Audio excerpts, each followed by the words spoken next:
자, 우리 파도주주 여러분들 반갑습니다. 8월 26일 4시 39분입니다. 자, 3거래일 연속 반등이 나오게 되면서요. 오늘 13,000원을 좀 돌파하는가 싶더니만 결국은 13,000원 저항을 맞고 끝났습니다. 일단은 지금 요 추세에 대해서 말씀을 드렸었는데, 자, 여기 돌파 나오면은 요렇게 이제 우상향 추세 다시 한번 진입한다라고 말씀을 드렸죠.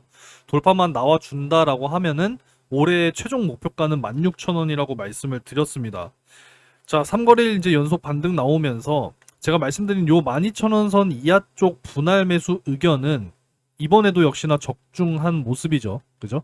여전히 조정 나오면 12,000원 선 이하 쪽에서 매수를 공략하시기 바라겠습니다.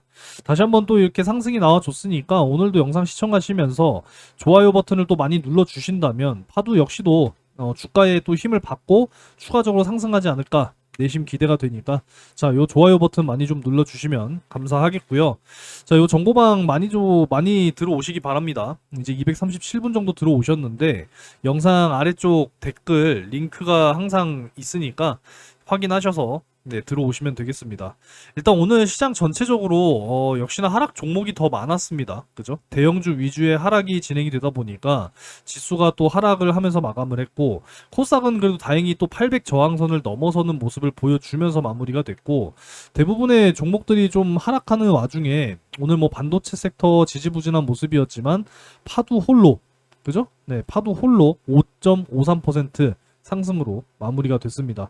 그러니까 12,000원 선 이하에서는 사실 매수를 해도 괜찮다라고 말씀을 드렸기 때문에 일단 이전에 요 박스권이었죠. 그죠? 하단 10,000원 선, 상단 12,000원 선. 근데 지금은 조금 한 단계 올라와 이제 요렇게 지금 이제 박스권으로도 보고 있습니다. 그래서 요 13,000원 상단만 돌파를 해준다라고 한다면 다시 한번 또 층이 높아지는 요 박스권의 형태로 또 들어오게 될 것이고, 꾸준하게 요러한 또 우상향 추세가 유지가 될 수 있는 요 추세에 들어올 수 있다라고 한다면 충분히 올해 연말 16,000원에서 마감이 가능하지 않을까, 요렇게 지금 기대를 하고 있기 때문에 12,000원 선 아래쪽에서는 여러분들 분할 매수로 반드시 공략을 하셨으면 좋겠습니다. 일단 어제 반등을 좀 하루 만에 결국 내준 요런 시장 상황의 모습이었는데, 지난주 잭슨홀 미팅에서 9월 금리 인하에 대한 어떤 긍정적인 발언이 나오기는 했으나 역시나 이 금리 인하에 대한 어떤 기대감이 바로 약화가 됐어요. 여전히 9월 금리 인하 부분에 대해서 신중을 기하고 있다라는 뜻이 되겠죠. 그죠? 그러다 보니까 금리 인하에 대한 어떤 기대감이 하루 만에 좀 약화가 됐고, 이제 지난 새벽 1시부터 진행이 됐던 요 한미 정상회담, 역시나 뭐 예상 외에는 추가적인 내용이 없다 보니까 여기에 대한 또 이제 실망감이 증시에 또 작용이 됐다. 이렇게 이제 보시면 되겠습니다. 뭐 조선이라든지 뭐 방산이라든지 뭐 대북이라든지 뭐 요런 쪽에 대한 이제 예상은 어느 정도 다 이야기가 나왔던 부분인데, 사실 추가적인 모멘텀이 나와줬어야 됐거든요. 뭐 2차 전지라든지 반도체라든지 뭐 바이오라든지 이런 추가적인 어떤 이야기들이 나와줬어야 되는데 그런 내용이 부재했다는 점. 그리고 또 트럼프 대통령이 연준 이사 해임하는 사건 등 뭐 여러 가지 또 이러한 불확실성들, 지금 또 이 세제 개편안, 특히나 이 대주주 요건, 기존에 이 50억에서 이 10억으로 하향 조정하겠다라고 하는 지금 이런 의견들이 여전히 지금 유지가 되고 있다 보니까 시장에서는 사실상 좀 기피하는 이런 내용들이죠. 그러다 보니까 이 불확실성의 요소들이 여전히 시장에 존재하고 있다, 이렇게 보시면 맞겠습니다. 하지만 이런 불확실성에 따라서 뭐 하락하는 시장 속에서 파도가 오늘 또 이렇게 잘 올라와주는 모습이기 때문에 반드시 12,000원 선 이하 쪽에서 분할 매수를 공략을 하시고, 단기적으로 보시는 분들은 일단 한 14,000원까지는 충분히 가능하다라고 보여지니까 단기 수익 실현하실 분들은 14,000원까지 최대한 좀 보시고, 길게 가져가시는 분들은 연말까지 16,000원 보고 들고 가시기 바라겠습니다. 아시겠죠? 그래서 올해 1,000억 매출 확실하게 또 달성을 해준다라고 한다면 올해보다는 분명히 내년이 훨씬 더 좋을 거거든요. 그래서 26년에는 또 새로운 6세대 컨트롤러의 매출도 시작이 될 것이고, 여기에 이제 기존의 5세대 이 수주 역시도 꾸준하게 유지가 된다라고 한다면 분명히 25년보다 26년이 훨씬 더 좋은 한 해가 또 될 거라고 저는 기대하고 있습니다. 자, 여러 가지 내용을 좀 살펴볼 텐데 금리 인하는 좀 넘어가도록 하겠고요. 이 파두가 이제 앞으로 꾸준하게 이 신규 고객사를 확보를 해 나갈 것이냐, 이 굉장히 또 중요한 부분이 되겠죠. 그래서 내년에 정말 이 흑자 전환에 성공할 수 있다라고 한다면 분명히 지금 주가는 이제 예전에 기록이 될 것이고 분명히 저평가였다라고 이야기를 할 수 있게 되는 뭐 그 날이 이제 오게 되지 않을까 이렇게 이제 기대를 하고 있습니다. 미국의 뭐 웨스턴 디지털뿐만이 아니라 뭐 SK 하이닉스 뭐 그리고 뭐 메타라든지 뭐 이제 엔비디아라든지 주요 이제 또 최종 고객사들 지금 뭐 꾸준하게 앞으로 뭐 수주가 유지가 될 것이고 뭐 공급건들이 계속 이제 앞으로 늘어나게 될 것이기 때문에 새로운 또 신규 고객사까지 또 확보할 수 있다라고 한다면 분명히 이제 매출은 더 늘어나게 되면서 흑자로도 충분히 전환에 성공할 수 있을 거라고 기대를 하고 있고요.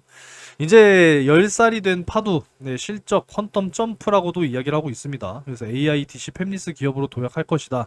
그리고 올해 상반기 매출 429억 원으로서 작년 연간 매출 99%면 뭐 사실상 뭐 100%인 거잖아요. 그죠? 뭐 액수로 따지면 조금 모자르긴 합니다만 뭐 100% 이렇게 또 달성이 됐다라고도 봐도 무방하기 때문에 상반기보다 더 기대가 되는 하반기라고 한다면 충분히 올해 이제 1000억 하반기에 조금 더 이 힘을 내준다라고 한다면 충분히 1000억 매출 가능할 수 있을 거라고 보고 있습니다.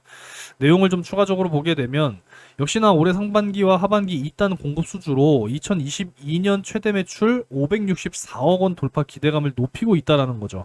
그래서 얼마 안 남았습니다. 지금 상반기에만 430억 원 정도였기 때문에 하반기 추가적으로 그냥 얼마예요? 대략적으로 한 170억 정도만 더 추가적인 수주 공급 계약이 나와준다라고 한다면 충분히 돌파가 나오겠죠. 그래서 창립 10주년을 맞아서 27일 내일 기자 간담회를 갖고 글로벌 전략과 신사업 비전을 또 공개한다고 합니다. 추가적인 내용 나오게 되면 또 한번 또 설명을 드릴 수 있도록 하겠고 역시나 지난해 같은 기간 대비 매출이 4.5배나 급증했다라는 거예요. 그죠? 그래서 2022년 최대 실적 돌파 기대감 우리가 좀 꾸준하게 가져가면서 지켜보도록 하겠습니다. 상반기 매출 총이익이 이제 203억 원인데 이게 지난해 동기 10억 원 대비 20배 이상 증가했다라는 것이고 영업 손실은 36%나 감소했다라는 겁니다. 역시나 이제 이 6세대 컨트롤러 개발 쪽으로도 자금들이 대거 투입이 됐었기 때문에 이제 개발이 완료되고 26년도부터 본격적으로 매출이 발생된다라고 한다면 충분히 수익성 개선이 본격화될 것이다라고 이야기를 하고 있는 상황이고요. 역시나 이제 상용화한 FDP 기술 자체가 이제 이번에 개최가 됐었던 FMS 2025 최고 혁신상을 또 수상하게 되면서 이 글로벌 경쟁력을 입증하기도 했다라는 겁니다. 이 FDP, 플렉시블 데이터 플레이스먼트라고 하는 이 기술 자체가 말이죠. 이 SSD의 어떤 수명과 성능 문제를 해결해 줄 수 있다라는 거예요. 결국은 지금 AI 시대에서 메모리 반도체들의 이 수명, 굉장히 중요하겠죠. 수명이 오래 가면 오래 갈수록 좋은 거 아니겠습니까? 이 교체 주기라는 것을 그만큼 더 단축시키고 이 수명을 연장시켜 낼 수 있다라고 한다면 결국은 이게 이제 또 빅테크들의 또 추가적인 어떤 지출을 방어해 줄 수 있고 그만큼 이 기업의 어떤 운영 자금들에 대한 피해를 줄일 수가 있겠죠. 그리고 이제 성능 문제, 이 앞으로 지속적으로 이 성능이 진화해야 되는 과정 속에서 난이도가 높은 그러한 문제들을 해결해 줄 수 있다. 이렇게 여러분들이 생각을 하시면 되겠습니다. 사실 이제 한미 정상회담 쪽에서 이 조선 에너지 항공 등등에서 11건 제조 파트너십 MOU를 체결했다라고 하는 소식이 나와줬는데 사실 이 부분에 있어서는 이미 시장에서는 어느 정도 다 이제 예상을 한 부분이었거든요. 이번 한미 정상회담에서는 요 관세라든지 그리고 뭐 반도체 그리고 바이오 2차 전지 뭐 이런 부분에 대한 이야기들이 좀 추가적으로 나와줬어야 됐는데 이런 부분들이 아무래도 좀 부재했다 보니까 시장에서는 좀 실망감으로 이어진 모습입니다. 그래서 결국은 이제 트럼프 대통령의 임기가 올해 11월이면 이제 1년이잖아요. 그죠? 이렇게 이제 진행이 되고 3년 남았는데 앞으로 이제 또 이 우리나라가 한미 정상회담을 또 추가적으로 가져가면서 또 추가적인 또 좋은 내용들을 가져와야 된다라고 생각하고 있습니다. 잠시 화면이 좀 고르지 못했는데요. 네, 어찌됐건 뭐 한미 정상회담에서 추가적인 이야기가 나오지 않다 보니까 예상했던 이야기들은 다 나오긴 했습니다만 추가적인 이야기가 나오지 않았음에 이제 시장이 좀 실망하면서 전체적으로 좀 하락하는 모양새를 보여줬는데 앞으로 이제 한미 정상회담이 이번에 뭐 끝이 아니겠죠, 당연히. 그래서 추가적으로 또 앞으로 좋은 이야기들이 많이 나와주기를 한번 또 기대를 해야 되겠습니다. 이제 가장 중요한 게 사실 요 세제 개편안이거든요. 정부안이 이제 어느 정도 확정이 됐다라고 하는데 이 주식 양도세 대주주 기준 추후에 결정하겠다 이렇게 이야기하고 있습니다. 지금 뭐 대부분의 전문가들이 이야기하는 것은 이 50억에서 10억으로 하향 조정이 될 경우에는 이 증시에 분명히 타격이 있을 수밖에 없다라고 지금 평가를 하고 있는 이러한 상황이기 때문에 정부에서도 이걸 지금 무리하게 추진할 것이 아니라 눈치를 봐야 된다라는 거예요. 그죠? 우리나라 증시가 좀 이렇게 잘 올라오더니만 지금 세제 개편하러 지금 이렇게 된 상황이잖아요. 그죠? 그래서 이런 부분들 한번 또 개선이 될 수 있을 것인지.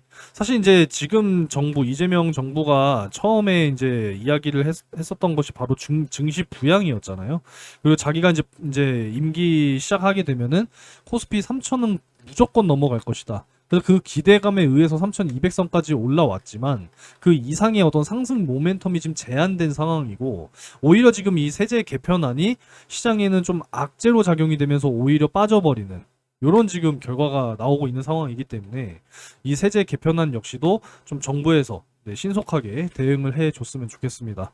그래서 이 높아지고 있는 9월의 금리 인하 기대감이 좀 하루 만에 좀 꺾여 내려오게 되면서 오늘 시장이 조금 부진했는데, 이 금리 인하 부분에 있어서는 뭐 여러분들께 꾸준하게 말씀을 좀 드리고 있지만 오늘 기준으로 보게 되면 어제보다는 조금은 이제 하향 조정이 된 것으로 보여지거든요. 잠깐 보여드리면 사이트에 좀 이상이 있나 봅니다. 자, 일단은 어제 87% 정도로 이제 전망이 되던 것이 오늘 이제 한 84%까지 하향 조정이 된 상황이거든요. 지금 이러한 상황이고, 또 다음 주에 또 중요한 거, 이번 주죠. 이번 주 이제 금요일에 이제 요 부분들. 일단 엔비디아 실적 발표 목요일 새벽에 있을 예정이고, 2분기 GDP, PCE 발표, 여러 가지 또 경기 지표와 함께 다음 주 이제 9월 또 고용 보고서 발표가 있기 때문에 이제 중요한 또 이런 일정들을 우리가 또 꾸준하게 확인을 해 가야겠습니다. 아무래도 이제 이 금리나 불확실성에 대한 영향 때문에 어제 미증시 역시도 이제 하락 마감을 하게 되면서 우리나라 역시도 지금 영향을 받은 이러한 모습인데, 그러한 과정 속에서도 우리 파도가 뭐 굳건하게 상승이 나와주면서 마무리가 됐기 때문에 뭐 너무 뭐 실망하실 필요가 없다라고 말씀을 드리겠고, 뭐 어찌됐건 뭐 제가 그동안 짚어드렸던 요 12,000원 선 이하 쪽으로 분할 매수 이번에도 적중을 했기 때문에 오늘도 좀 좋아요 버튼을 많이 눌러주시면 감사하겠습니다. 자, 오늘은 뭐 영상은 요 정도로 좀 마무리를 하도록 하겠고, 내일 추가적으로 요 13,000원 선 좀 돌파가 나와준다라고 한다면 충분히 이 3분기 안에는 좀 14,000원으로 좀 마무리를 잘 해줄 수 있지 않을까, 이렇게 좀 기대를 하고 있고요.